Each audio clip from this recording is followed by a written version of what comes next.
Hello Counterside PvP enthusiasts! Today we'll be covering the mysterious inner workings of the weekly bans and ups system. There are a lot of common misconceptions and misunderstandings about how this system works, which I hope to clear up.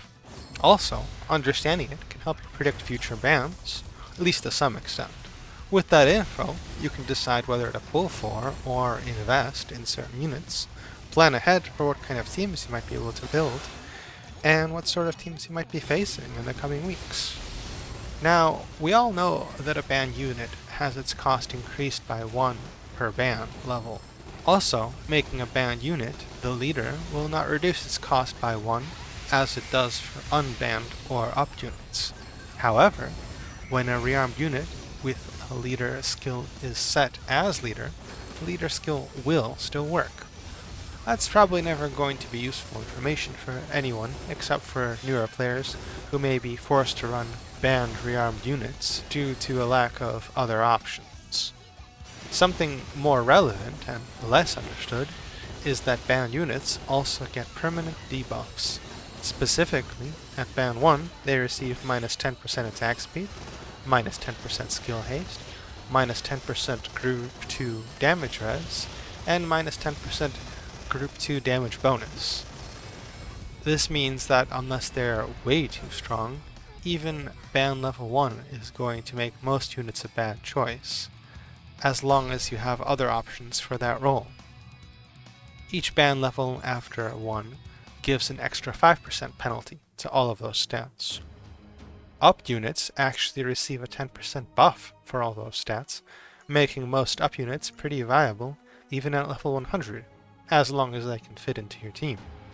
If you're wondering what Group 2 damage res means, check out episode 5 of my PvP guide series on defensive mechanics. But let's get back to the ban system itself.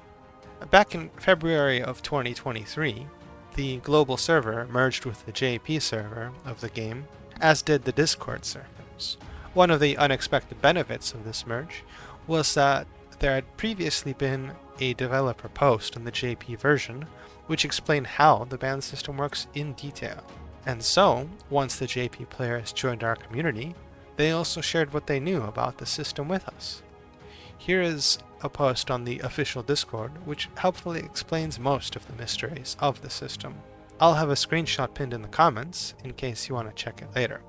I'm not going to read it all verbatim since it is on screen, but I want to highlight what I think are the most important points and explain their consequences on the weekly bans. The top 300 players, and all non-top 300 players, are effectively two different groups for the purposes of deciding the bans. For rotation bans, the units with the highest total wins over a 2-week period are the ones which get banned. Both groups can contribute up to 1 level of ban to a unit per week. So any week that you see a unit go from unbanned to ban 2, that means both the top players and the rest of the ranked player base used and won with that unit a lot. If a unit is banned 3 or 4 in the following week, that means that in that single week people won such an extreme number of games with it that it still overshadowed the 2-week totals of a bunch of other units, and so the ban level grew further. Both groups being able to contribute +1 ban per week over a 2-week period means that theoretically ban 4 should be the highest we'll ever see. We would only see a ban level 5 or 6, if it's even programmed into the game, in a situation where one or both player groups keep on intensely playing the unit in the week after it reaches ban 1 or 2. But I don't think that's ever happened in the history of the game, and it would represent a huge miss by the design team for that unit. Hopefully, now everybody understands that a unit increasing in ban level, even after reaching ban 1 or 2, doesn't necessarily mean that people kept playing it while it was banned, but that it was extremely popular in the week where it was unbanned. Anyway, as more units are added to the game, the number of total bans increases, but the actual number of ban units can change from week to week. This is because a unit can only lose a single ban level per week. A ban 4 unit would be at ban 3 a week later, then ban 2, and then ban 1. And if it's good enough to be viable at ban 1 that week, then it might even climb back up to ban 2. As its ban level falls, it's not counted in the total number of ban units. Regardless of how much a unit was used in a given week, for some reason it can never stay at its same ban level. The ban level must either increase or decrease. That means that sometimes just a handful of wins can make the difference between a unit following a 1-2-1 ban pattern and a 1-2-3-2-1 ban pattern. This rule applies to casting bans as well. Also, if you keep seeing a certain unit going 1-2-1-0, like Rearmed Crystal Shaolin for example, it's because they're very popular with one group and not the other. In this example, the non-top 300 players, because she's a highly recommended first rearm, and a lot of newer or less dedicated PvP players have her at 110 anyway. Let's talk about casting bans, aka vote bans, next. Everyone is allowed to vote, but only votes from the top 300 players actually decide which units get banned. I guess the designers of the system thought that the top players would be the ones who are most clued in to which units are problematic and needed bans to balance them out. Because only the votes from the top 300 are counted, the ban levels can only increase by +1 per week. Once a unit reaches ban 2, it can no longer be voted on for a ban in the following week. The total votes are counted over a 2-week period, similar to rotation bans, counting total wins over 2 weeks.